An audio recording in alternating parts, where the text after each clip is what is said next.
नमस्कार विद्यार्थियों, Vidya Bharati education group की ऑनलाइन क्लासों में आपका हार्दिक स्वागत। मैं बहादुर सिंह भावरिया। इस वीडियो में जो क्रिया वाला अपना टॉपिक चल रहा था उसमें क्रिया के भेदों की चर्चा करेंगे। और जैसा कि आपने पिछले वीडियो में पढ़ा था कि क्रिया को 3 आधारों पर बांटा जा सकता है, एक क्रम के आधार पर, एक संरचना के आधार पर और एक काल के आधार पर। क्रम के आधार पर क्रिया 2 प्रकार की, जैसे कि मैंने आपको पहले बताया था। संरचना के आधार पर क्रिया 5 प्रकार की और काल के आधार पर क्रिया 3 प्रकार की। आज इस वीडियो में हम उन्हीं भेदों की चर्चा करेंगे और ये भी चर्चा करेंगे कि परीक्षा में किस प्रकार का प्रश्न पूछा जाता है। तो सबसे पहले हम बात करते हैं कि क्रम के आधार पर क्रिया कितनी प्रकार की होती है। क्रम को आधार मानते हैं और फिर क्रिया के भेद करते हैं। तो देखो, अगर क्रम को आधार माने तो क्रम के आधार पर क्रिया 2 प्रकार की होती है। नंबर 1 अकर्मक क्रिया और नंबर 2 सकर्मक क्रिया। देखो, अगर बात परिभाषा की करें कि अकर्मक क्रिया किसे कहते हैं और कौन सी क्रिया अकर्मक होती है, सकर्मक क्रिया किसे कहते हैं और कौन सी क्रिया सकर्मक क्रिया होती है। 10वीं क्लास में तो लगभग परीक्षा में परिभाषा का ही प्रश्न लिया जाता है और एक सीधा सा प्रश्न पूछ लिया जाता है कि अकर्मक क्रिया किसे कहते हैं, परिभाषा दीजिए। या सकर्मक क्रिया किसे कहते हैं, परिभाषा दीजिए। या क्रम के आधार पर क्रिया कितनी प्रकार की होती है, नाम बताइए। तो 10वीं क्लास के बच्चों के लिए तो परिभाषा अनिवार्य है, लेकिन 12वीं क्लास में कभी परिभाषा से संबंधित प्रश्न नहीं किया जाता। इसलिए आपको परिभाषा भी देखनी है और समझना भी है, रटना नहीं, समझना है कि कौन सी क्रिया अकर्मक है और कौन सी क्रिया सकर्मक है। तो देखिए, सबसे पहली बात है, जैसा कि नाम दे रखा है अकर्मक। अकर्मक, ए इसमें उपसर्ग जुड़ा हुआ है और ए बिना के अर्थ में आता है, यानी कर्म रहित क्रिया। सीधी सी बात आ गई, जिस क्रिया में कर्म नहीं हो, कर्म रहित, क्योंकि ए उपसर्ग बिना के अर्थ में आता है।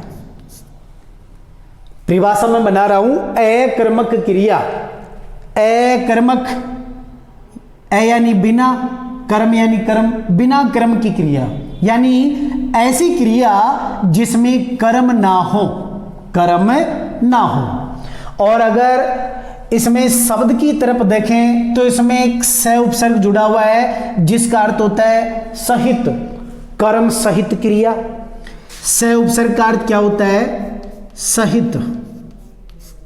इस उपसर्ग का अर्थ है सहित। सकर्मक, कर्म सहित क्रिया, कर्म सहित क्रिया। कर्म रहित अर्थात इसमें कर्म नहीं होगा, और सकर्मक क्रिया अर्थात कर्म सहित क्रिया।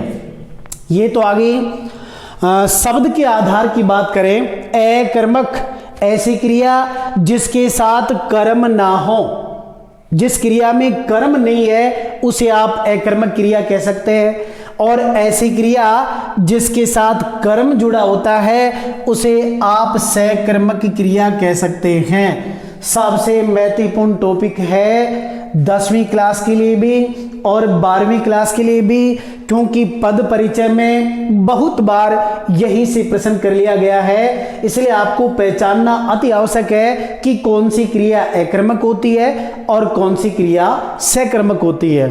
तो चलिए, सबसे पहले मैं आपको परिभाषा की जानकारी दे दूं। देखो, हिंदी वाक्य की संरचना की बात करें, वाक्य की संरचना की बात करें तो उसमें 3 शब्द आते हैं। नंबर 1 कर्ता, नंबर 2 कर्म और नंबर 3 क्रिया। यह आप जानते हैं। हिंदी वाक्य की रचना, एक वाक्य जो होता है उस वाक्य की संरचना क्या कहती है, कर्ता, कर्म और क्रिया। अब देखिए परिभाषा से मैं आपको जोड़ रहा हूं, किस प्रकार आपको परिभाषा बनानी है। ये जो क्रिया है आप इसी को पढ़ रहे हैं, और हिंदी वाक्य में क्रिया का प्रभाव पीछे वाले शब्दों पर पड़ता है, यानी कर्ता पर भी पड़ता है और क्रिया का प्रभाव कर्म पर भी पड़ता है। क्रिया जो वाक्य के अंत में पाई जाती है, ये शब्द, इस शब्द का प्रभाव पीछे वाले शब्दों के ऊपर पड़ेगा। वाक्य में जो पीछे शब्द आ गए उन शब्दों के ऊपर इस क्रिया का प्रभाव पड़ेगा।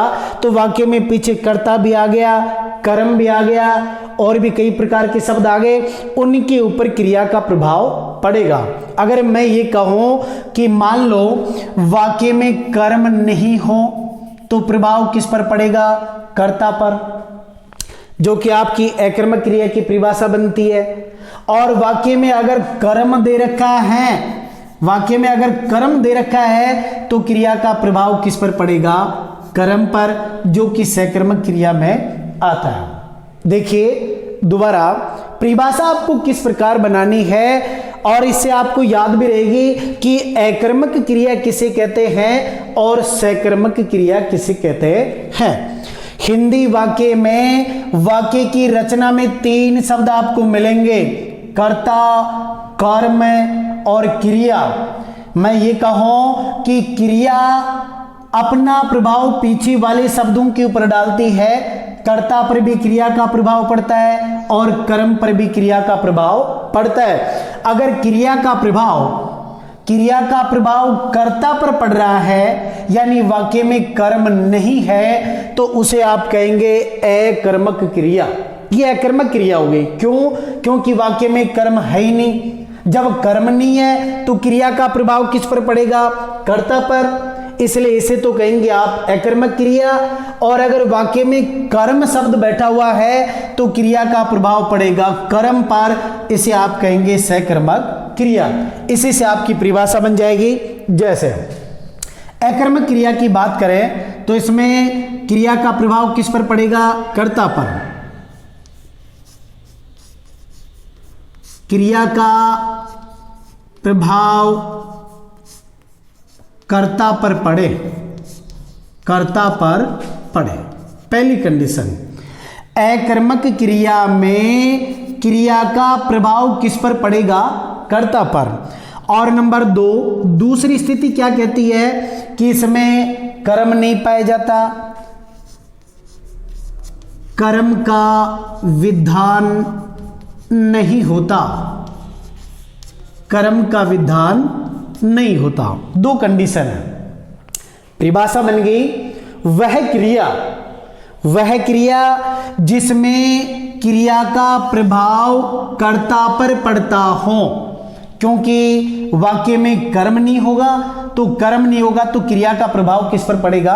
कर्ता पर पड़ेगा। तो ये परिभाषा बन गई कि वह क्रिया जिसमें क्रिया के फल और व्यापार का प्रभाव कर्ता पर पड़े उसे आप अकर्मक क्रिया कह सकते हैं। या आप यूं भी कह सकते हैं, वह क्रिया जिसमें कर्म का विधान नहीं होता है, जिसमें कर्म नहीं पाया जाता है, उसे आप अकर्मक क्रिया कह सकते हैं।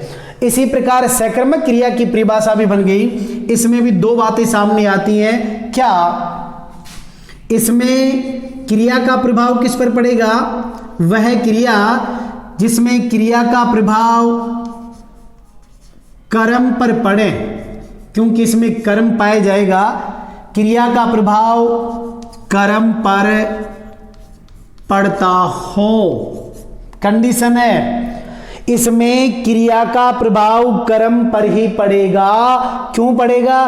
क्योंकि इस क्रिया में कर्म पाया जाएगा। तो क्रिया का प्रभाव कर्म पर पड़ता हो उसे आप सकर्मक क्रिया कह सकते हैं।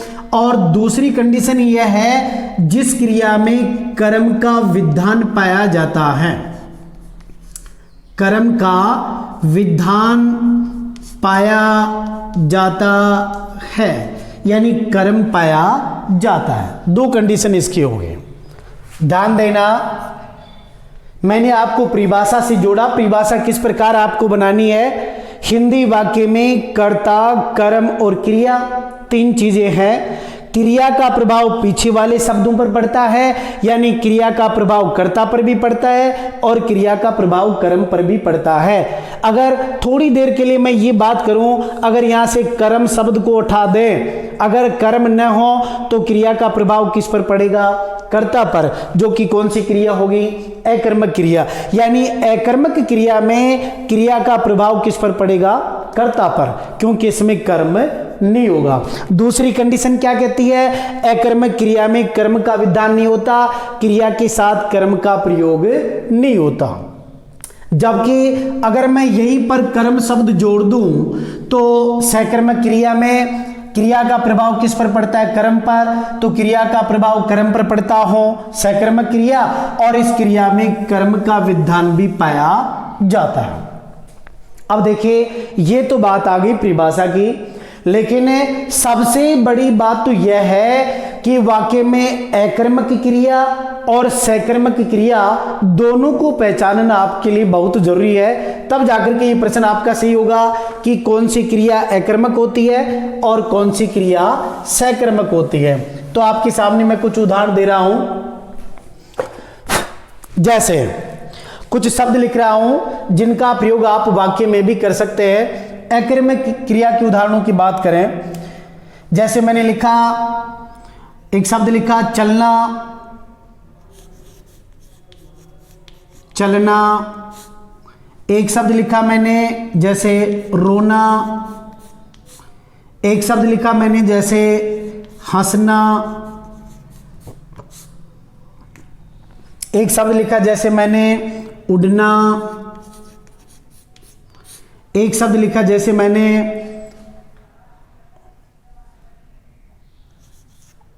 उठना, उठना। एक शब्द लिखा जैसे मैंने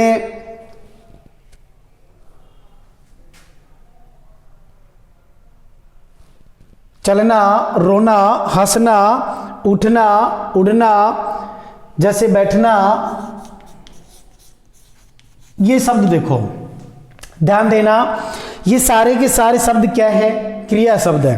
भाई चलना काम को बता रहा है, रोना काम को बता रहा है, हंसना काम को बता रहा है, उड़ना काम को बता रहा है, उठना काम को बता रहा है, बैठना काम को बता रहा है। इसी क्रम में जैसे सोना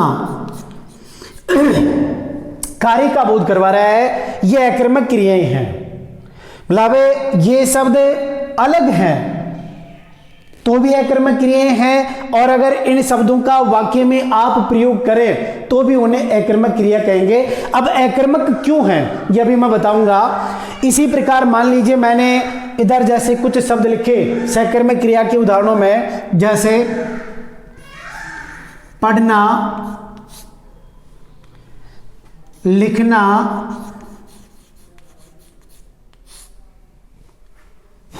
देखना, खाना और पीना। ध्यान देना, यही समझने वाली बात है कि कौन सी क्रिया सकर्मक क्रिया होती है और कौन सी क्रिया अकर्मक क्रिया होती है। मैंने आपके सामने कुछ शब्द लिखे हैं, चलना, रोना, हंसना, उड़ना, उठना, बैठना, सोना। ये शब्द भी किसी कार्य का बोध करवाएंगे। इसी प्रकार पढ़ना, लिखना, देखना, खाना, पीना, ये शब्द भी किसी कार्य के होने का बोध करवाएंगे। ये भी क्रिया शब्द हैं और ये भी क्रिया शब्द हैं, लेकिन इन शब्दों को मैं अकर्मक क्रिया कह रहा हूं और इन शब्दों को मैं सकर्मक क्रिया कह रहा हूं। अब आपको ये जानना है ये शब्द सकर्मक क्रिया क्यों हैं और ये शब्द अकर्मक क्रिया क्यों है, क्योंकि यही जानना आपके लिए बहुत जरूरी है कि कौन सी क्रिया अकर्मक है और कौन सी क्रिया सकर्मक है। तो चलिए, सीधी सी बात यह है कि जिस क्रिया शब्द के साथ, ध्यान देना, जो शब्द क्रिया है, अगर उस क्रिया शब्द के साथ क्रिया पद के साथ आप यहां पर कोई कर्म जोड़ सकते हैं। ध्यान देना, अगर क्रियापद के साथ कर्म जोड़ा जा सकता है, कर्म का प्रयोग किया जा सकता है, तो उसे आप सकर्मक क्रिया कह सकते हैं। और अगर क्रियापद के साथ कर्म जुड़ ही नहीं सकता, क्रियापद के साथ कर्म को जोड़ा ही नहीं जा सकता, तो उसे आप कहेंगे अकर्मक क्रिया। ये ऐसे शब्द हैं जिनके साथ आप कर्म नहीं जोड़ सकते, किसी भी कर्म का प्रयोग नहीं कर सकते, और ये ऐसे शब्द हैं जिनके साथ आप कोई न कोई कर्म जोड़ सकते हैं। तो मेरे कहने का तात्पर्य यह है, अकर्मक क्रिया और सकर्मक क्रिया को पहचानने का एक तरीका तो यह है, क्या अगर क्रियापद के साथ आप किसी कर्म का प्रयोग कर सकते हैं, किसी संज्ञा या सर्वनाम शब्द का प्रयोग कर सकते हैं, तो उसे आप सकर्मक क्रिया कह सकते हैं। जैसे पढ़ना क्रिया की बात करूं और इससे पहले मैं शब्द लिख दूं पुस्तक पढ़ना, बिल्कुल सही है, कर्म जुड़ गया। पढ़ना क्या? पुस्तक पढ़ना। तो इस क्रिया के साथ आप कर्म जोड़ सकते हैं, तो ये सकर्मक क्रिया हो गई। लेकिन अगर मैं इधर बात करूं चलना, तो इसके साथ आप कोई भी कर्म नहीं जोड़ सकते, किसी भी कर्म का प्रयोग नहीं कर सकते। क्या चलना? कोई विशेष बात नहीं है, इसके साथ कोई भी कर्म यहां पर नहीं जुड़ सकता, यह अकर्मक क्रिया है। इसी प्रकार जैसे लिखना क्रिया शब्द है, इस क्रिया के साथ अगर आप कोई कर्म जोड़ सकते हैं, क्रियापद के साथ किसी कर्म को घटा सकते हैं, तो समझ लो वो सकर्मक क्रिया है। लिखना, जैसे पत्र लिखना जोड़ सकते हैं, पत्र लिखना कर्म का प्रयोग हो सकता है इसके साथ। संज्ञा या सर्वनाम शब्दों में से कोई भी शब्द आप जोड़ सकते हैं। तो लिखना जो क्रिया है ये पूर्ण सकर्मक क्रिया है। क्यों है? क्योंकि इसके साथ कर्म शब्द जोड़ा जा सकता है, किसी भी कर्म को आप जोड़ सकते हैं। लेकिन जैसे रोना है, तो इसके साथ आप क्या जोड़ेंगे? किसी भी कर्म का प्रयोग नहीं हो सकता, तो ये क्रिया पूर्ण अकर्मक क्रिया है। अभी दो उदाहरण मैंने आपको दिए। पहला तरीका मैंने आपको बताया, क्या अकर्मक क्रिया और सकर्मक क्रिया को कैसे पहचानोगे? आप क्रिया वाले शब्द को देखो। अगर क्रिया वाले शब्द के साथ अगर आप किसी कर्म को जोड़ सकते हैं, किसी कर्म का प्रयोग कर सकते हैं, तो समझ लो वो सकर्मक क्रिया है। और अगर क्रियापद से पहले कि क्रियापद के साथ कोई कर्म आप नहीं जोड़ सकते, तो समझ लो वो पूर्ण अकर्मक क्रिया है। ध्यान देना, यहां चलना क्रिया के साथ आप कोई भी कर्म नहीं जोड़ सकते, तो इसे आप पूर्ण अकर्मक क्रिया कहेंगे, चाहे ये अकेला शब्द हो, चाहे शब्द का वाक्य में कहीं पर प्रयोग किया जाए, ये अकर्मक क्रिया ही रहेगी।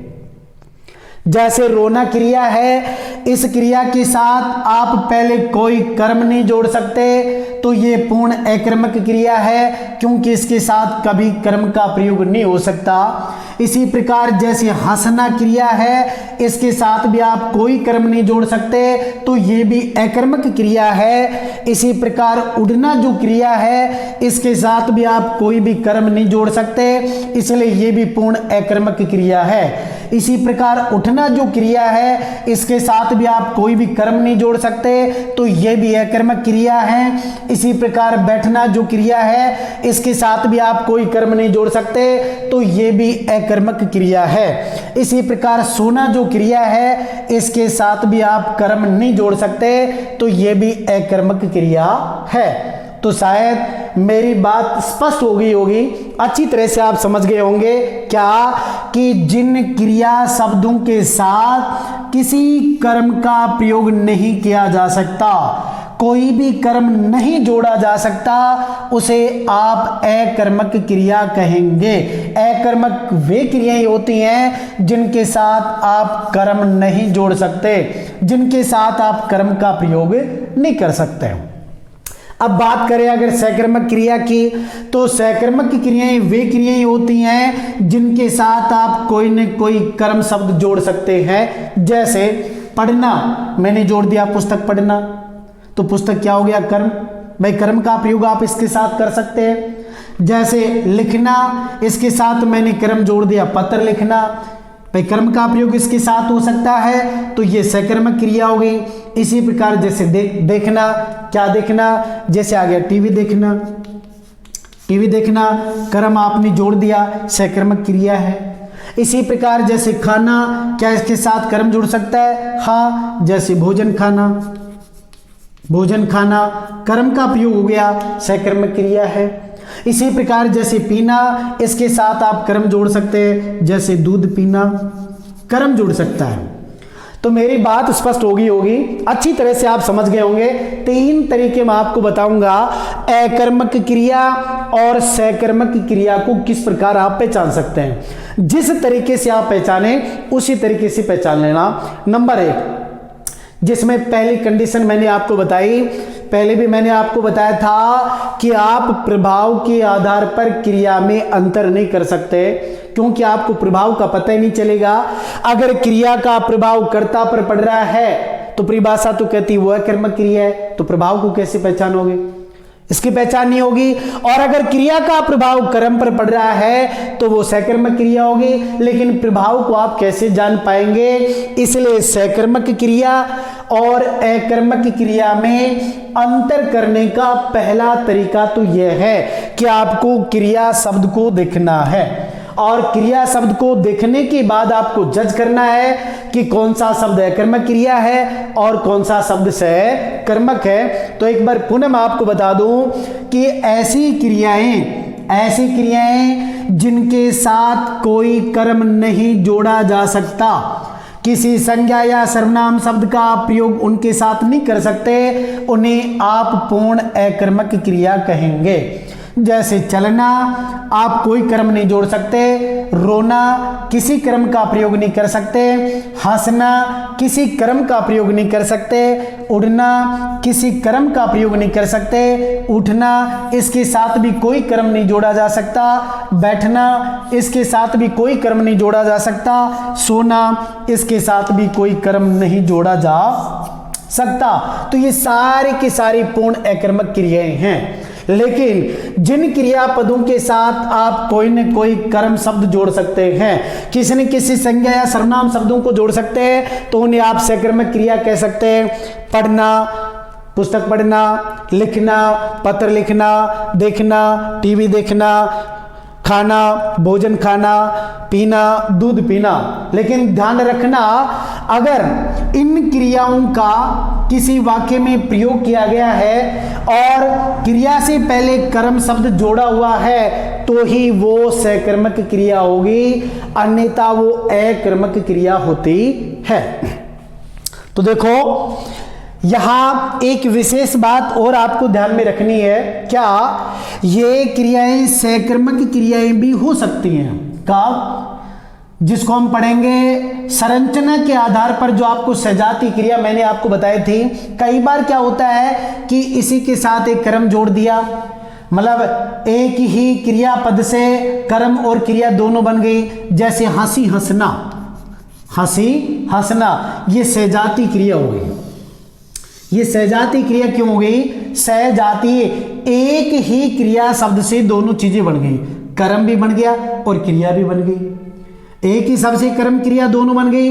हंसी हंसना, तो ये क्रिया सकर्मक क्रिया हो जाएगी। ध्यान देना, अगर सहजाती क्रिया का प्रयोग हुआ है, अगर उसी क्रिया शब्द से कर्म का निर्माण भी कर दिया तो उसे आप सकर्मक क्रिया कहेंगे, उसे आप सजाती क्रिया कहेंगे, जो कि आगे वाले वीडियो में पढ़ेंगे संरचना वाले टॉपिक में। जैसे रोना, रोना रोना, कई बार कहते हैं कि वह रोना रोता है, यानी कर्म और क्रिया दोनों एक ही शब्द से बन गए, सजाती क्रिया हो गई, तो यह सकर्मक क्रिया हो गई। चाल चलना, जैसे आ गया चाल चलना, तो चाल यहां पर क्या हो गया? कर्म। ध्यान देना, मतलब थोड़ा सा अंतर है। हालांकि ये पूर्ण अकर्मक क्रियाएं हैं, इनके साथ कभी कर्म का प्रयोग होता ही नहीं है, लेकिन अगर उसी क्रिया शब्द से कर्म बना दिया जाए यानी कर्म और क्रिया दोनों एक ही शब्द से बने होते हैं, उसे आप सजातीय क्रिया कहते हैं। और सजातीय क्रिया सकर्मक क्रियाएं होती हैं क्योंकि उनके साथ कर्म का प्रयोग होता है। तो पहला अंतर तो आ गया, अकर्मक क्रिया और सकर्मक क्रिया में आप कैसे भेद करेंगे। अगर क्रिया के साथ कर्म नहीं जोड़ा जा सकता, अकर्मक क्रिया, और अगर क्रिया के साथ कर्म को जोड़ा जा सकता है तो सकर्मक क्रिया। एक दूसरा तरीका और बता रहा हूं मैं, जो कि एक विशेष है, लंबी चौड़ी बात नहीं, एक ही ऐसा तरीका बताऊंगा कि उस तरीके के आधार पर आप अकर्मक क्रिया और सकर्मक क्रिया दोनों में आसानी से अंतर कर पाओगे। देखिए, ये पढ़ लिया आपने, लेकिन अगर क्रिया को पहचान नहीं पाए तो प्रश्न आपका सही हो ही नहीं सकता। सबसे पहली बात, अकर्मक क्रिया और सकर्मक क्रिया को पहचानने के लिए आपको एक फार्मूला और काम में लेना है। वो क्या है? नंबर 1 कि अगर आप क्रिया पद से पहले क्या शब्द जोड़ते हैं, लिख देता हूं मैं यहां। नंबर 1, क्रिया पद से पहले क्या शब्द जोड़े। ध्यान देना, दिए गए वाक्य में जो क्रियापद है उस क्रियापद से पहले क्या शब्द जोड़ने पर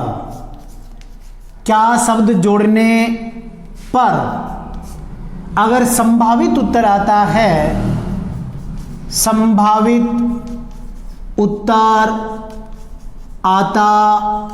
है, तो वहां सकर्मक क्रिया होती है। सकर्मक क्रिया होती है। ध्यान देना, पहला तरीका तो मैंने आपको क्या बताया कि क्रियापद से पहले कर्म जोड़ करके देखो, अगर उसके साथ कर्म जुड़ रहा है तो आप सकर्मक क्रिया कह सकते हैं, और उसके साथ कर्म का प्रयोग नहीं हो रहा है तो उसे आप अकर्मक क्रिया कहेंगे। लेकिन वो फार्मूला केवल शब्द के ऊपर लागू होता है। अब शब्द के ऊपर लागू कैसे होता है कि मान लो जैसे 4 शब्द आपको दे दिया ए, बै, से और द। कई बार ऐसे प्रश्न भी पूछ लिए जाते हैं, जैसे क्या कि चलना, हंसना, रोना और देखना, ये 4 शब्द दे दिए। मतलब ये स्वतंत्र शब्द है, वाक्य में इनका कभी प्रयोग नहीं किया, और ये दे दिया कि दिए गए 4 शब्दों में से सकर्मक क्रिया कौन सी है या कौन सा शब्द अकर्मक क्रिया है। तो आपको अगर सिंगल शब्द दे रखा है तो पहला फार्मूला ही आपको काम में लेना है। क्या? उस शब्द के साथ आप किसी न किसी कर्म को बैठा करके देखो, अगर वो कर्म बैठ रहा है तो समझ लो सकर्मक क्रिया है, और अगर किसी कर्म का प्रयोग नहीं होता है तो वो कौन सी होगी? अकर्मक क्रिया होगी। तो क्या पूछा है कि दिए गए 4 शब्दों में से एक शब्द ऐसा है जो सकर्मक है और 3 शब्द ऐसे जो अकर्मक है। जैसे चलना, इसकी बात करें, क्या इससे पहले कोई कर्म जोड़ा जा सकता है? नहीं, तो ये क्या है? अकर्मक क्रिया। हंसना, क्या कोई कर्म जोड़ा जा सकता है? नहीं, क्या हो गया? अकर्मक क्रिया। रोना, क्या जोड़ोगे? कोई कर्म नहीं जुड़ता, अकर्मक क्रिया। लेकिन अगर देखना क्रिया से पहले आप कर्म जोड़ेंगे तो कई प्रकार के संज्ञा शब्द आप जोड़ सकते हैं। टीवी देखना, इसी प्रकार जैसे उद्यान देखना, बगीचे को देखना, ये जो आ गया ये क्या बन गई? क्रिया के साथ कर्म का प्रयोग, तो ये होगी सकर्मक क्रिया। यानी पहला फार्मूला तो काम में लेना है अगर शब्द में क्रिया पूछा है तो, और अगर वाक्य दे रखा है तो दूसरा तरीका मैं आपको बता रहा हूं। और 10वीं 12वीं क्लास में वाक्य ही दिया हुआ होता है और उसी वाक्य में से आपको पहचानना होता है कि सकर्मक या अकर्मक क्रिया कौन सी होती है। तो आपको सबसे पहली बात तो ये देखनी है कि वाक्य में जो क्रियापद दे रखा है उस क्रियापद से पहले क्या शब्द जोड़ो। अगर क्या शब्द जोड़ने पर उत्तर आ रहा है तो समझ लो वो सकर्मक क्रिया है, और अगर उत्तर नहीं आ रहा तो वो अकर्मक क्रिया है। जैसे मैं उदाहरण लिख रहा हूं, नंबर 1, पहला उदाहरण है, जैसे लिखा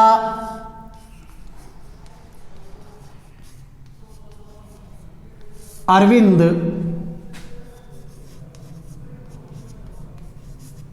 पुस्तक पढ़ता है। कुछ उदाहरण दे रहा हूं, अरविंद पुस्तक पढ़ता है। नंबर 2, दूसरी बात, जैसे आ गया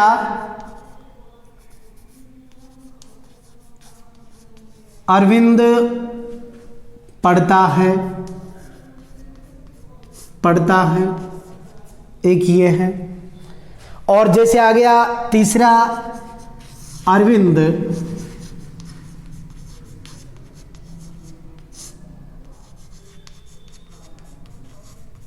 पुस्तकालय में पढ़ता है। इसी प्रकार जैसे आ गया अरविंद 12वीं कक्षा में पढ़ता है,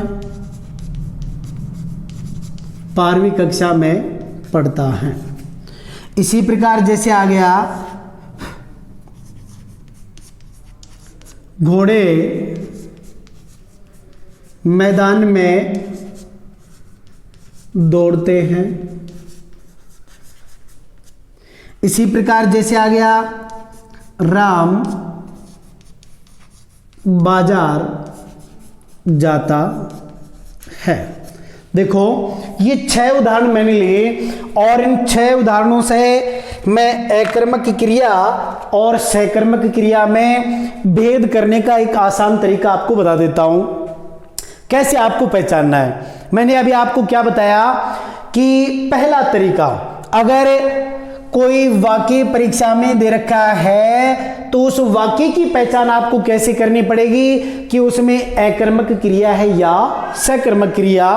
तो पहली बात तो ये कि आपको क्रियापद से पहले क्या शब्द जोड़ना है। क्या शब्द जोड़ने पर अगर संभावित उत्तर आता है तो उसे आप सकर्मक क्रिया कहेंगे, और अगर संभावित उत्तर नहीं आता तो उसे आप कहेंगे अकर्मक क्रिया।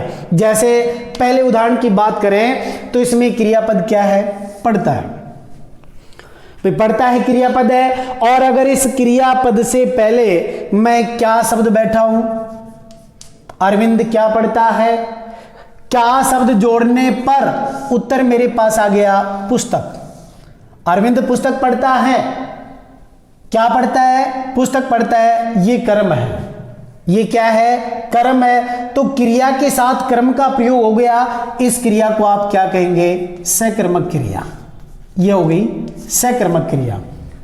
सकर्मक क्रिया की पहचान कैसे हुई, क्रियापद से पहले क्या शब्द जोड़ो, क्या शब्द जोड़ो, क्या शब्द जोड़ने पर अगर संभावित उत्तर आ रहा है तो समझ लो वो सकर्मक क्रिया है। अरविंद पुस्तक पढ़ता है, क्या पढ़ता है, पुस्तक पढ़ता है, तो ये हो गई सकर्मक क्रिया।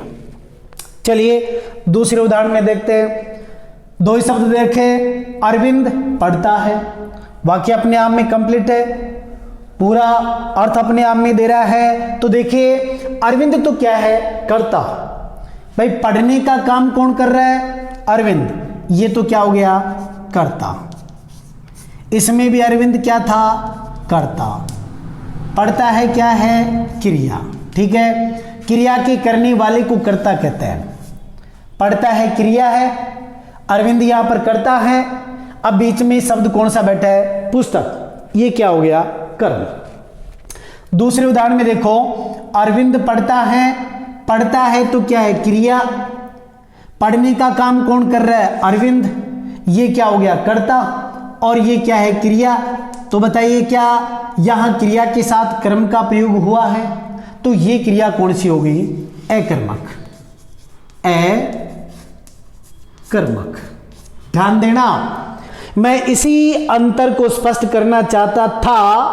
पढ़ता है शब्द वैसा का वैसा है जैसा कि नीचे है, ये भी क्रियापद है, ये भी क्रियापद है, लेकिन ये पढ़ता है सकर्मक क्रिया हो गई।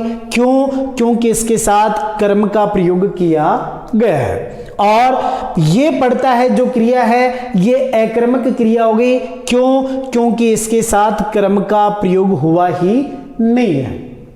तो मैं ये बताना चाहता हूं कि पढ़ता है क्रिया का प्रयोग सकर्मक क्रिया के रूप में भी हो सकता है और पढ़ता है क्रिया का प्रयोग अकर्मक क्रिया के रूप में भी हो सकता है। अगर इस क्रिया के साथ कर्म जुड़ा हुआ है तो आप सकर्मक क्रिया कहेंगे, और अगर इस क्रिया के साथ कर्म नहीं जुड़ा हुआ है तो यही क्रिया अकर्मक क्रिया हो जाएगी।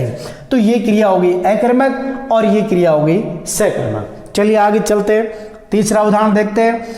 अरविंद पुस्तकालय में पढ़ता है।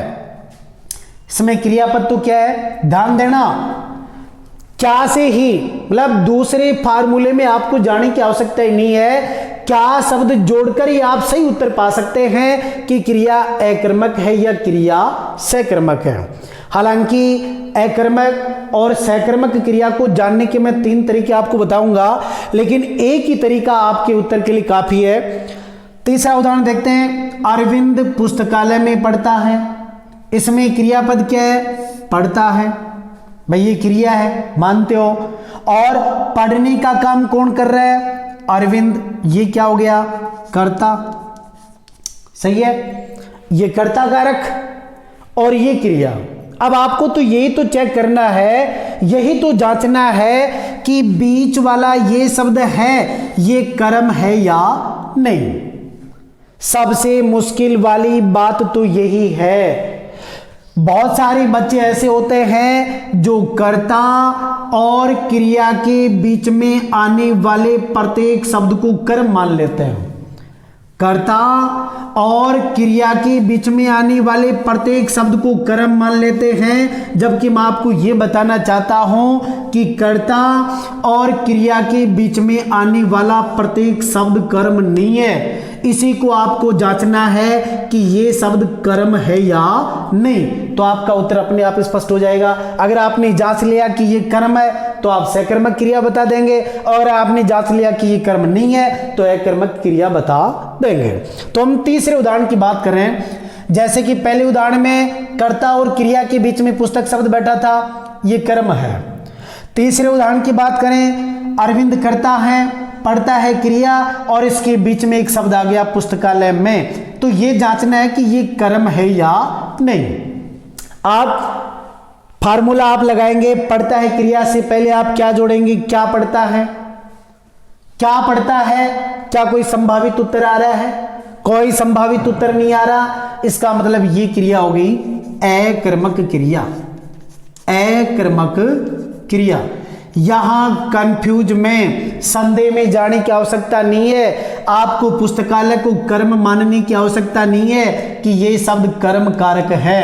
देखो, कर्म कारक को पहचानने के 2 तरीके हैं। अगर सजीव कर्म है, वाक्य में सजीव कर्म है, तो सजीव कर्म के साथ तो को शब्द मिलेगा। सजीव कर्म के साथ को विभक्ति जुड़ी हुई मिलेगी। और अगर निर्जीव कर्म है, निर्जीव कर्म है तो निर्जीव कर्म के साथ को विभक्ति नहीं होगी, को का प्रयोग नहीं होगा, को का प्रयोग नहीं होगा और इसमें को का प्रयोग होगा।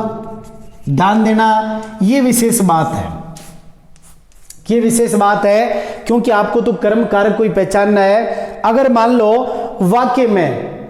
वाक्य में को विभक्ति का प्रयोग किया गया है और उस को विभक्ति से पहले कोई शब्द बैठा हुआ है, तो समझ लो वो कर्म कारक है और वो सजीव कर्म ही होगा। और अगर वाक्य में को विभक्ति नहीं है और निर्जीव है तो निर्जीव के साथ को का प्रयोग नहीं होता, उसी को तो आपको पहचानना है। तो यहां पर पुस्तकालय शब्द कर्म नहीं है, अकर्मक क्रिया हो गई। अरविंद 12वीं कक्षा में पढ़ता है, पढ़ता है क्रिया है, पढ़ने का काम कौन कर रहा है? अरविंद। चेक करना है कि 12वीं कक्षा कर्म है या नहीं। में कारक अधिकरण कारक है तो ये कर्म कारक है ही नहीं। और अपना फार्मूला जो पहला कह रहा है कि क्रिया पद से पहले क्या जोड़ो, क्या पढ़ता है, क्या पढ़ता है। तो अगर कुछ बच्चे कहेंगे अरविंद पढ़ता है तो अरविंद तो कर्ता कारक है, इसको आप कर्म कैसे मानेंगे? आपको तो यही तो चेक करना है कि ये कर्म है या नहीं। ये तो आप पहले जज कर चुके हैं कि ये तो कर्ता है, ये आप जज कर चुके ये क्रिया है। आपको तो ये तो देखना है कि बीच में बैठा हुआ ये कर्म है या नहीं। तो क्या पढ़ता है, क्या पढ़ता है, क्या जोड़ने पर अगर ये उत्तर आ रहा है तो ही ये कर्म है। इसका मतलब ये भी अकर्मक क्रिया है, अकर्मक क्रिया। 5वें उदाहरण में देखो, घोड़े मैदान में दौड़ते हैं। घोड़े कर्ता, क्योंकि ये क्रिया है, दौड़ते हैं क्रियापद है, यहां दौड़ने का काम हो रहा है और दौड़ने का काम कौन कर रहे? घोड़े। तो घोड़े तो क्या हो गया? कर्ता। ये क्या हो गई? क्रिया। अब आपको तो चेक तो ये करना है कि ये कर्म है या नहीं।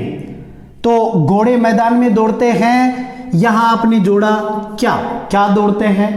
तो बहुत सारे बच्चे उत्तर ले आते हैं कि घोड़े दौड़ते हैं। मतलब ये उदाहरण इसीलिए दिया कि जब एक बार बच्चों से ये कहा गया कि क्या शब्द जोड़ो, और क्या शब्द जोड़ने पर अगर संभावित उत्तर आ रहा है तो वो सकर्मक क्रिया है, डेफिनेट सकर्मक क्रिया है। और अगर उत्तर नहीं आ रहा है तो वो अकर्मक क्रिया है। घोड़े मैदान में दौड़ते हैं, क्या दौड़ते हैं। अगर आप क्या शब्द जोड़ करके घोड़े उत्तर ला रहे हैं तो इसको तो कर्म मान ही नहीं सकते हैं।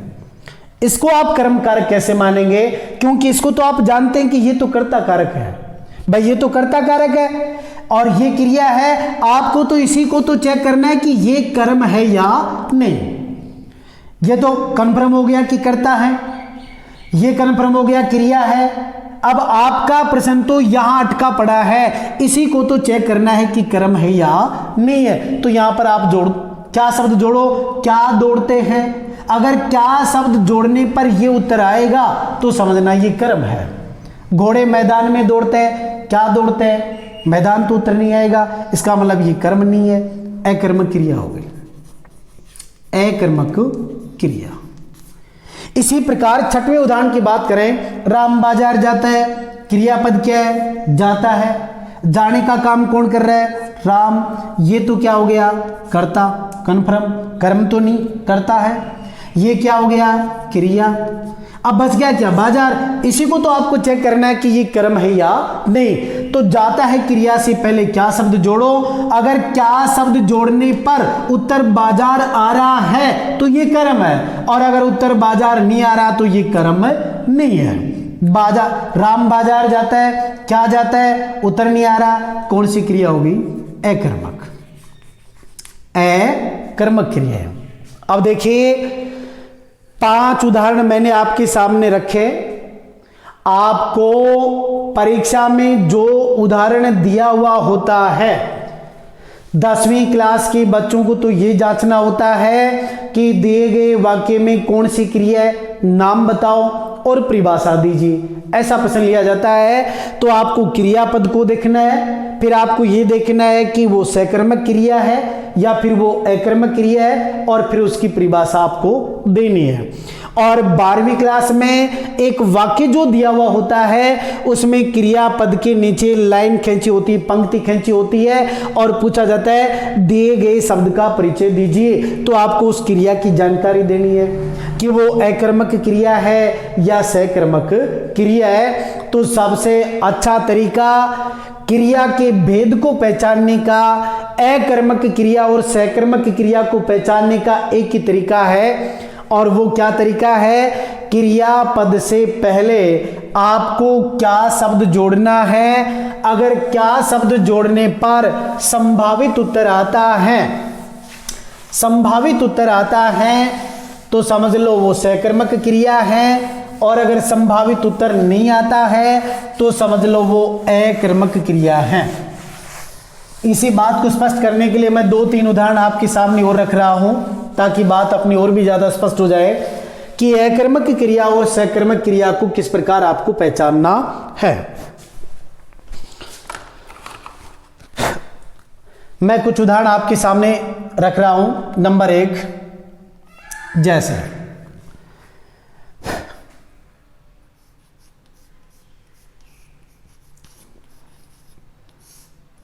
मालिक ने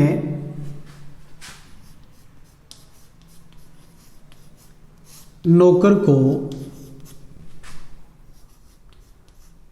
डांटा। एक वाक्य तो ये, मालिक ने नौकर को डांटा। नंबर 2,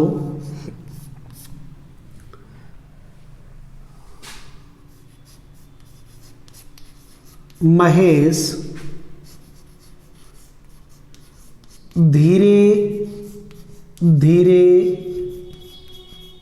चलता है। एक वाक्य ये।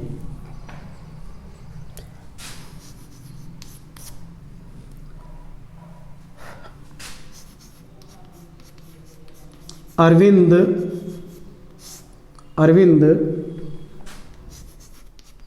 आम खाता है।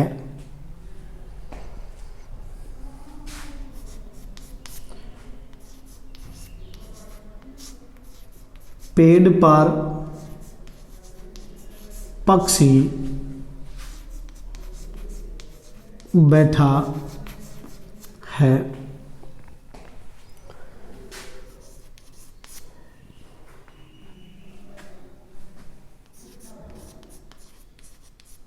पतंग आकाश में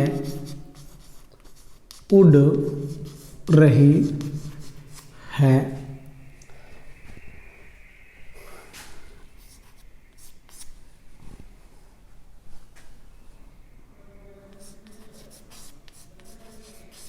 निकिता अखबार पढ़ती है। देखिए 6 उदाहरण मैंने लिखे हैं। हमें ये देख रहे हैं कि कौन सी वाक्य में एकर्मक क्रिया है और कौन सी वाक्य में सकर्मक क्रिया है। तो मैंने आपको क्या बताया, पहला तरीका, अगर वाक्य दे रखा है तो क्रियापद से पहले क्या शब्द जोड़कर आपको प्रश्न बनाना है, और अगर इस प्रश्न का उत्तर आता है तो उसे आप सकर्मक क्रिया कहेंगे। कर्म कारक को पहचानने के लिए मैं पहली विभक्ति के बारे में आपको और बता दूं। जो 8 कारक हैं, 8 कारक हैं, उन 8 कारकों में कर्ता कारक का चिन्ह तो कौन सा है, ने। कर्म कारक का चिन्ह कौन सा है, को।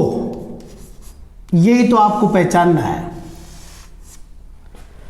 अब यहां ध्यान देना, पहली शर्त, अगर वाक्य में कर्म कारक को की विभक्ति दे रखी है, कर्म कारक को की विभक्ति दे रखी है तो समझ लो वहां पर कर्म कारक का प्रयोग हुआ है। लेकिन यहां एक विशेष बात ये ध्यान में रखोगे कि वाक्य में सजीव कर्म के साथ ही को विभक्ति का प्रयोग होता है। कंडीशन है, अगर वाक्य में कर्म सजीव है, यहां विशेष बात है, एक तो सजीव कर्म होता है और एक होता है निर्जीव कर्म। सजीव कर्म और निर्जीव कर्म, ध्यान देना, सजीव कर्म के साथ ही को का प्रयोग होता है, को का प्रयोग होगा।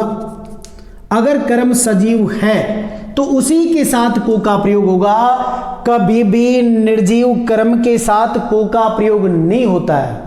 अगर निर्जीव कर्म के साथ को का प्रयोग दे रखा है तो समझ लीजिए वाक्य ही गलत है, उस वाक्य में ही त्रुटि, वाक्य ही शुद्ध नहीं है। ये व्याकरण का नियम है कि सजीव कर्म के साथ ही को का प्रयोग होगा, निर्जीव कर्म के साथ को का प्रयोग नहीं होगा, को का प्रयोग नहीं।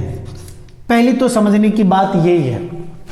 भाई अपने को तो कर्म कारक कोई तो पहचानना है कि दिए गए वाक्य में कर्म कारक का प्रयोग हुआ या नहीं हुआ, क्रिया के साथ कर्म बैठा है या नहीं बैठा है। तो अगर विभक्ति की बात करें, चिन्ह की बात करें, तो कर्म कारक का चिन्ह होता है को, जो कि वाक्य में कहीं पर भी आ सकता है। तो ध्यान दो, पहले इसी की बात करते हैं। पहले वाक्य की बात करिए, मालिक ने नौकर को डांटा, यह आ गया को, आ गया को। अगर विभक्ति का चिन्ह बैठा हुआ, विभक्ति बैठी हुई, कर्म कारक की विभक्ति है को, तो इस विभक्ति से पहले वाला शब्द कन्फर्म कर्म है, इसमें तो जांचने की आवश्यकता ही नहीं, ये कर्म है। क्यों भाई? क्योंकि कर्म कारक की विभक्ति क्या है? को, जो कि यहां पर दे रखी है को, और इस को विभक्ति से पहला जो शब्द बैठा है ये कर्म कारक है। तो समझ लो इस क्रिया के साथ तो कर्म का प्रयोग हो ही गया, जो विभक्ति दे रखी है। मैंने आपको एक कंडीशन दी थी, क्या? अगर वाक्य में कर्म सजीव है तो सजीव कर्म के साथ ही को विभक्ति का प्रयोग होगा। को विभक्ति आ गई तो समझ लो नौकर क्या है?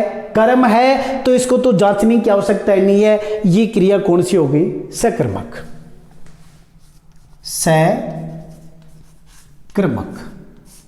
भाई ये तो पहचान स्पष्ट पड़ी है, आसानी से बता सकते हैं कि भाई इसमें तो कर्म कारक की विभक्ति दे रखी है को, कर्म कारक की विभक्ति क्या दे रखी? को का प्रयोग हो गया, और को से पहला शब्द क्या है? कर्म है।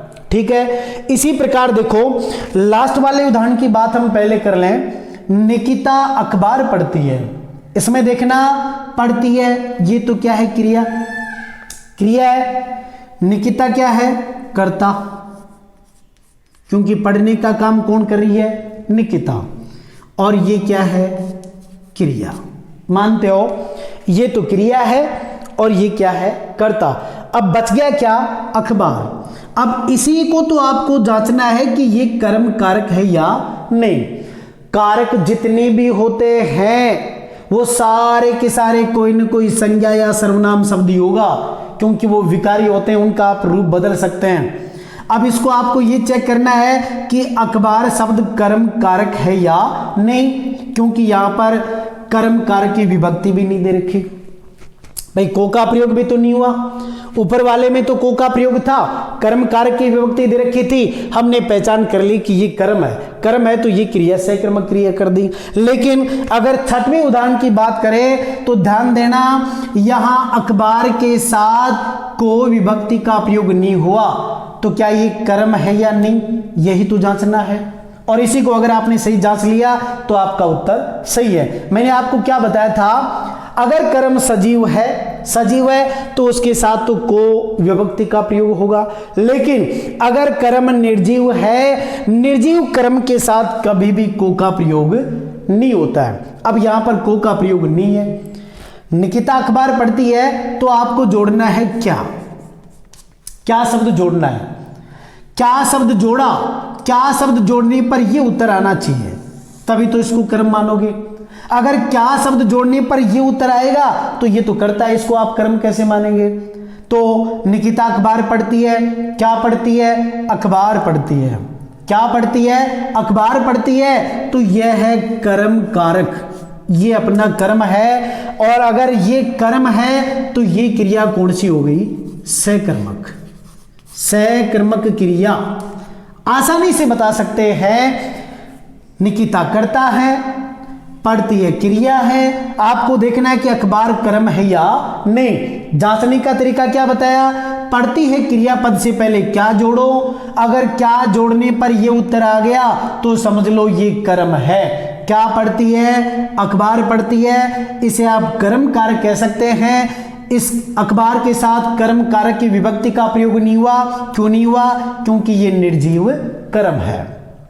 चलिए दूसरे उदाहरण में आते हैं। इसको तो हमने जांच लिया कि मालिक ने नौकर को डांटा। यहां डांटा ये तो क्रियापद है और इसमें क्या शब्द जोड़ने की आवश्यकता ही नहीं, पहचान स्पष्ट पड़ी हुई है, क्योंकि को विभक्ति कर्म कारक की विभक्ति का प्रयोग हुआ है और विभक्ति से पहला जो शब्द बैठा वो कर्म कारक है, इसलिए डाटा क्रिया को आप सकर्मक क्रिया कह सकते हैं। दूसरे उदाहरण की बात करें, महेश धीरे धीरे चलता है। अब आपको यह जांचना है कि ये क्रिया अकर्मक क्रिया है या सकर्मक क्रिया है। तो चलिए, ये तो हो गई आपकी क्रिया। चलने का काम कौन कर रहा है? महेश। ये हो गया आपका कर्ता कारक। ठीक भाई, चलने का काम कौन कर रहा है? महेश। तो महेश को तो आप कर्म कह ही नहीं सकते, ये तो क्या है? कर्ता। और ये क्या है? क्रिया। स्पष्ट। अब बात आ गई, बीच में एक शब्द और बैठा है, धीरे धीरे। अगर ये कर्म है भाई, अगर ये कर्म है तो आप कहेंगे सकर्मक क्रिया, और अगर ये कर्म नहीं है तो इसे आप कहेंगे अकर्मक क्रिया। मैंने पहले भी आपको बताया था, कर्ता कारक और क्रिया के बीच में आने वाली प्रत्येक चीज कर्म नहीं होती, और इसी की तो आपको पहचान करनी है। और उसकी पहचान के लिए मैंने आपको क्या शब्द दिया है, क्या शब्द क्रिया से पहले जोड़ो, क्या शब्द जोड़ने पर यह उत्तर आएगा तो ही कर्म है। कि महेश धीरे धीरे चलता है। क्या चलता है? अगर आप जोड़ें क्या चलता है, बहुत सारे बच्चे उत्तर दे देंगे महेश चलता है। अरे महेश तो कर्ता कारक है, इसको आप कर्म कैसे मानेंगे?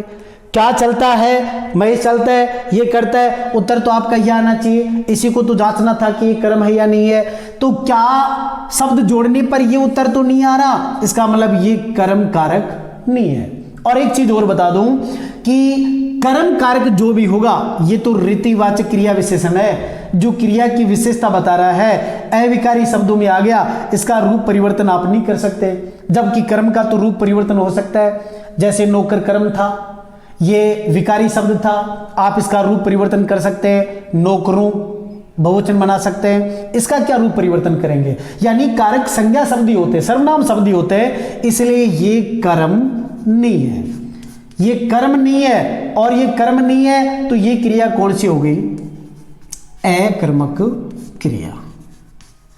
अकर्मक क्रिया हो गई, बिल्कुल स्पष्ट है। चलता है क्रिया है, इससे पहले हमने क्या शब्द जोड़ा? क्या चलता है, तो उत्तर धीरे धीरे नहीं आ रहा। इस वाक्य में महेश क्या है? कर्ता। इसी प्रकार देखो, तीसरे उदाहरण में चलते हैं। अरविंद आम खाता है। इसमें खाता है तो क्या है? क्रियापद, खाने का काम हो रहा है। अब खाने का काम कौन कर रहा है? अरविंद। इसको आप क्या मानेंगे? कर्ता। ये तो कर्ता हो गया, और ये क्या होगी? क्रिया। ठीक है, अब आपको तो ये देखना है कि ये क्रिया सकर्मक है या अकर्मक, यानी इस क्रिया के साथ जो शब्द बैठा है ये कर्म है या नहीं। तो इसकी पहचान करने के लिए को विभक्ति का प्रयोग नहीं हुआ, जांच करो क्या शब्द जोड़ो। क्या खाता है? आम खाता है, ये उत्तर आ गया। अरविंद आम खाता है, यहां खाता है क्रिया से पहले क्या जोड़ा? क्या खाता है? आम, ये उत्तर आ गया। इसका मतलब ये क्या है? कर्म कारक है। इस क्रिया के साथ कर्म का प्रयोग हो गया, इसे आप कहेंगे सकर्मक क्रिया। सकर्मक क्रिया हो गई। को चिन्ह क्यों नहीं आया? क्योंकि निर्जीव कर्म है, ये निर्जीव कर्म है, और निर्जीव कर्म के साथ कभी को का प्रयोग नहीं होगा। चलिए चौथे उदाहरण में देखते हैं। पेड़ पर पक्षी बैठा है। सबसे पहले तो क्रियापद को पकड़ो, बैठा है क्रियापद है। ठीक है, अगर इसमें क्रिया आ गई तो समझ लो कर्ता भी है। भाई अगर इसमें क्रियापद आ गई तो समझ लो इस वाक्य में कर्ता का प्रयोग भी हुआ है। अब कर्ता को देखो, बैठने का काम हो रहा है, तो बैठने का काम कौन कर रहा है? बताओ कर्ता कौन है? पक्षी। मानते हो? पेड़ पर पक्षी बैठा है, पेड़ पर पक्षी बैठा है। क्या शब्द को तो बाद में जोड़ना, बैठा क्रिया। अगर आप सीधे क्या शब्द जोड़ेंगे कि पेड़ पर पक्षी बैठा है, क्या बैठा है? फटाक से उत्तर दे देंगे पक्षी बैठा है, पक्षी बैठा है। साहब क्या शब्द जोड़ने पर उत्तर आ गया? पक्षी। ये तो सकर्मक क्रिया होगी। लेकिन आप इसका दूसरा पक्ष भी तो देखिए, जिस पक्ष को मैं आपको बताना चाहता हूं कि सबसे पहले क्रिया शब्द को तो छांटो, ये तो क्रिया है, बैठा है। अब क्रिया के करने वाले को आप कर्ता कारक कहते हैं, इसको तो आप पहचान सकते हैं। तो यहां बैठने का काम कौन कर रहा है, कौन बैठ रहा है, पक्षी बैठ रहा है, ये क्या हो गया, कर्ता। ठीक, इसको तो आप कर्म नहीं मान सकते, ये तो कर्ता है, और ये क्या है, क्रिया। अब बात आ गई ये कि ये कर्म है या नहीं, कर्म कारक होगा ही कैसे। पहली बात तो पर विभक्ति का चिन्ह दे रखा है, अधिकरण में आ गया, अधिकरण कारक में होता है में और पर, अधिकरण कारक आ गया तो कर्म कारक कैसे होगा, ये तो अधिकरण कारक है, अधिकरण कारक है। और अगर कारकों का पता भी नहीं चला तो आपने ये चेक कर लिया कि ये कर्ता है, ये क्रिया है, अब ये जांचना है कि ये कर्म कारक है या नहीं, इसमें कारक को का प्रयोग भी नहीं हुआ, तो देखना है क्या बैठा है, क्या शब्द जोड़ने पर आपके सामने तो पक्षी उत्तर आ रहा है, जबकि पक्षी तो कर्ता कारक है, तो इसको आप सकर्मक क्रिया कैसे कहेंगे, ये होगी अकर्मक क्रिया, अकर्मक क्रिया। जबकि बहुत सारे बच्चे त्रुटि कर देते हैं कि सर ने जो फार्मूला बताया कि क्या बैठा है, क्या शब्द जोड़ो उत्तर आ गया, वो सकर्मक क्रिया है। अरे क्या शब्द तो आपने जोड़ दिया, लेकिन क्या शब्द जोड़ने पर जो उत्तर आया वो तो कर्ता कारक है, उसको आप कर्म कैसे मानेंगे, तो ये होगी अकर्मक क्रिया। चलिए 5वें उदाहरण में देखते हैं। पतंग आकाश में उड़ रही है, इसमें क्रियापद क्या है, उड़ रही है, ये क्रियापद है। अगर क्या उड़ रही है, क्या शब्द जोड़ेंगे तो फटाक से उत्तर आएगा पतंग उड़ रही है। भाई अगर क्या शब्द जोड़ेंगे तो आपके सामने फटाक से उत्तर आएगा कि पतंग उड़ रही है, और आपने पतंग को ही कर्म मान लिया, आपने पतंग को ही कर्म मान लिया। और मैं ये पूछूं कि भाई इसमें कर्ता कारक कौन है, उड़ने का काम तो हो रहा है, जब ये क्रिया है तो इसमें वाक्य में कर्ता भी है, तो उड़ने का काम आकाश कर रहा है, पतंग, पतंग उड़ रही है, ये तो कर्ता कारक है, इसको आप कर्म कैसे मानेंगे। क्या उड़ रही है, क्या शब्द आपने जोड़ा, और क्या शब्द जोड़ने पर आपने उत्तर ले लिया पतंग, ये नहीं देखा कि ये तो कर्ता है, और इसको आपने कर्म मान लिया, और इस क्रिया को आपने सकर्मक क्रिया कर दिया, तो ये गलत है। सबसे पहले तो आप क्रियापद को पहचानो, फिर कर्ता को पहचानो, फिर जो शब्द बच गया उसी को तो चेक करो आप वो कर्म कारक है या नहीं है। तो क्या उड़ रही है, पतंग, पतंग उत्तर आ गया, लेकिन पतंग तो यहां पर कर्ता कारक है क्योंकि उड़ने का काम पतंग कर रही है। अब बच गया आपके पास एक शब्द आकाश में, क्या ये कर्म कारक है, नहीं, इसमें तो में दे रखा है, में दे रखा है तो अधिकरण कारक आ गया, तो ये क्रिया कौन सी हो गई, अकर्मक, अकर्मक क्रिया। और इसको स्पष्ट कर ही चुके हैं, ये सकर्मक क्रिया है। तो मैं आपको ये कहना चाहता हूं कि अकर्मक क्रिया और सकर्मक क्रिया में अंतर करने के लिए सबसे पहले आपको क्रियापद को देखना है, और क्रियापद को देखने के बाद आपको कर्ता को देखना है, और दोनों अगर आप देख चुके तो फिर बीच में जो शब्द बैठा है वो कर्म कारक है या नहीं है, इसको चेक करना है। और अगर क्या शब्द जोड़ने पर वो कर्म कारक वाला उत्तर आ रहा है तो ही आपको सकर्मक क्रिया बताना है, अन्यथा उसमें सकर्मक क्रिया नहीं होगी। तो शायद अच्छी तरह समझ गए होंगे कि सकर्मक क्रिया कहाँ होती है और अकर्मक क्रिया कहाँ होती है, आराम से अंतर कर सकते हैं।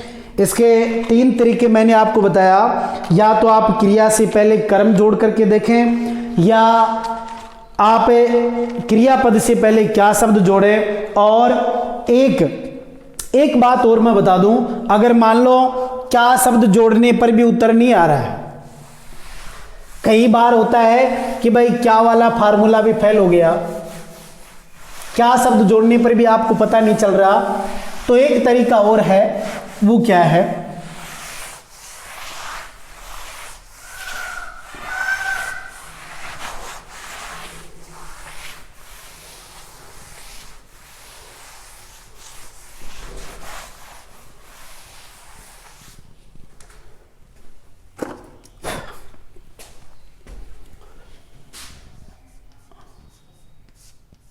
राम पुस्तक पढ़ता है। और अभी मैंने उदाहरण दिया अभी आपको कि राम बाजार जाता है। इसमें क्रियापद क्या है? पढ़ता है। इसमें क्रियापद क्या है? जाता है। इसमें पढ़ने का काम कौन कर रहा है? राम। इसमें जाने का काम कौन कर रहा है? राम। तो ये तो क्या हो गया? कर्ता। ये भी क्या हो गया? कर्ता। ये क्या है? क्रिया। और ये क्या है? क्रिया। अभी तो एक तरीका क्या बताया था कि क्रियापद से पहले क्या जोड़ो, क्या जोड़ने पर उत्तर आएगा? वो कर्म है। क्या पढ़ता है? पुस्तक, कर्म है। क्या जाता है? क्या से अगर आपने राम उत्तर ले लिया तो गलत ले लिया, ये तो कर्ता कारक है। क्या जाता है? कोई उत्तर नहीं आ रहा, तो ये कर्म नहीं है, ये कर्म नहीं है और ये कर्म है। अब कैसे पहचानना है? जो तीसरा तरीका है, हालांकि इसका प्रयोग आपको नहीं करना है क्योंकि क्या शब्द जोड़ने पर ही आप पहचान लेंगे, लेकिन फिर भी मैं आपको बता देता हूं कि आपको प्रभाव से भी पता नहीं चला कि कर्ता पर प्रभाव पड़ रहा है कि कर्म पर प्रभाव पड़ रहा है, क्या शब्द जोड़ने पर भी आप नहीं पहचान पाए, तो तीसरा तरीका क्या है कि दिए गए वाक्य को आपको भूतकाल में चेंज करना है, काल बदलना है। वाक्य का आपको काल बदलना है, यानी वाक्य को भूतकाल में चेंज करना है। और अगर आप वाक्य को भूतकाल में चेंज कर रहे हैं, भूतकाल बनाते समय अगर कर्ता कारक के साथ ने का प्रयोग किया जा रहा है, ने का प्रयोग हो रहा है, तो समझ लो वो सकर्मक क्रिया है। और अगर कर्ता कारक के साथ ने का प्रयोग नहीं हो रहा है तो वो समझ लो उसमें सकर्मक क्रिया नहीं है। जैसे राम पुस्तक पढ़ा है, ये वर्तमान काल है और इसको भूतकाल में चेंज करेंगे तो मैंने इसका वाक्य क्या बना दिया? राम ने पुस्तक पढ़ी। राम ने पुस्तक पढ़ी, ठीक है। अब देखो काल चेंज किया, भूतकाल। और अगर आप भूतकाल में वाक्य को चेंज करते हैं और फिर कर्ता के साथ अगर ने का प्रयोग हो गया और वाक्य अपना कंप्लीट अर्थ दे रहा है तो समझ लो उस वाक्य में सकर्मक क्रिया है। यानी सकर्मक क्रिया होने पर ही, वाक्य में कर्म होने पर ही भूतकाल में कर्ता के साथ ने का प्रयोग होता है। दोबारा सुनना, आपको भूतकाल में वाक्य को चेंज करना है। आपने अगर वाक्य को भूतकाल में चेंज कर दिया तो कंडीशन क्या है? अगर वाक्य सकर्मक क्रिया वाला है, अगर वाक्य सकर्मक क्रिया वाला है तो ही कर्ता के साथ ने का प्रयोग होगा, अन्यथा कर्ता के साथ ने का प्रयोग नहीं होगा। राम ने पुस्तक पढ़ी, यहां पर ने का प्रयोग हो गया, इसका मतलब ये सकर्मक क्रिया वाला वाक्य है। और अगर जैसे दूसरे वाक्य को भूतकाल में चेंज करें, भाई इसमें कर्म नहीं है तो क्या हम ये लिखेंगे राम ने बाजार गया? ऐसा तो हो ही नहीं सकता। राम ने बाजार गया, ने का प्रयोग नहीं हो सकता क्योंकि ये कर्म है ही नहीं, ये सकर्मक क्रिया वाला वाक्य नहीं है। तो इसका भूतकाल क्या बनेगा? राम बाजार गया, ये बन सकता है। राम बाजार गया। भूतकाल में अगर इसको आप चेंज करेंगे तो कर्ता के साथ ने का प्रयोग नहीं होगा। तो ये आ गई आपकी तीसरी कंडीशन। अगर दोनों फार्मूले फेल हो गए तो आपको तीसरा फार्मूला क्या लगाना है? दिए गए वाक्य का काल बदलो। काल बदलने पर अगर भूतकाल में चेंज करने पर कर्ता के साथ ने का प्रयोग हो गया और वाक्य अपना कंप्लीट अर्थ दे रहा है तो समझ लो वो सकर्मक क्रिया वाला वाक्य है। यानी सकर्मक क्रिया वाला वाक्य ही भूतकाल में चेंज करने पर कर्ता के साथ ने का प्रयोग होगा। और अगर वाक्य में कर्म नहीं है, वो सकर्मक क्रिया वाला वाक्य नहीं है, तो समझ लो कर्ता के साथ ने का प्रयोग नहीं होगा। यहां एक विशेष बात और मैं बता दूं ताकि आपको काल चेंज करने की आवश्यकता नहीं है। अगर कर्ता के साथ ने शब्द बैठा हुआ है, अगर कर्ता के साथ ने शब्द बैठा हुआ है तो ये कर्ता आपको 3 प्रश्नों का उत्तर दे रहा है। ये कर्ता आपको 3 बातें बता रहा है। 3 बातें कौन सी? नंबर 1, 2 और 3। ने को ही देखना है, सिर्फ ने को देखने पर ही आपको 3 प्रश्नों का उत्तर मिल जाएगा। अगर कर्ता के साथ ने है तो समझ लो सकर्मक क्रिया का वाक्य है, सकर्मक क्रिया का वाक्य है, पहला उत्तर। आगे वाले वाक्य को पढ़ना ही नहीं है। अगर कर्ता के साथ ने शब्द बैठा हुआ है तो समझ लो उस वाक्य में सकर्मक क्रिया है, क्योंकि सकर्मक क्रिया होने पर ही कर्ता के साथ ने का प्रयोग होता है। अगर कर्ता के साथ ने बैठा है, बिना देखे आप लिख सकते हैं सकर्मक क्रिया। एक संकेत दे रहा है कि सकर्मक क्रिया का वाक्य है। नंबर 2, कर्ता के साथ ने शब्द बैठा हुआ है तो वह आपको काल भी बता रहा है, भूतकाल। भूतकाल, क्योंकि भूतकाल की क्रिया में ही कर्ता के साथ ने का प्रयोग होता है। और कर्ता के साथ ने शब्द बैठा है तो 10वीं क्लास के बच्चे ध्यान से सुन लें, उनके सिलेबस में एक टॉपिक है वाच्य, तो इसमें ध्यान रखना कर्ता के साथ ने शब्द आते समझ लो वो वाक्य कृत वाच्य है, कृत्रिवाच्य है, कृत्रिवाच्य। 3 संकेत दे रहे हैं। अगर कर्ता के साथ ने शब्द बैठा है, आगे वाले वाक्य को देखने की जरूरत नहीं, सकर्मक क्रिया वाला वाक्य है। कर्ता के साथ ने बैठा है, समझ लो भूतकाल की क्रिया है। कर्ता के साथ ने बैठा है तो समझ लो वो कृत्रिवाच्य है। तो इस प्रकार आपका प्रश्न तभी सही होगा जब आप सकर्मक क्रिया और अकर्मक क्रिया में अंतर कर पाएंगे। तो अभी मैंने अकर्मक और सकर्मक क्रिया दोनों की परिभाषा और दोनों में अंतर करने का तरीका आपको बताया। तो अभी जो पढ़ाया उसकी समरी मैं एक बार आपको और बता देता हूं, उसके बाद अगला टॉपिक जो होगा उसके ऊपर हम बातचीत करेंगे।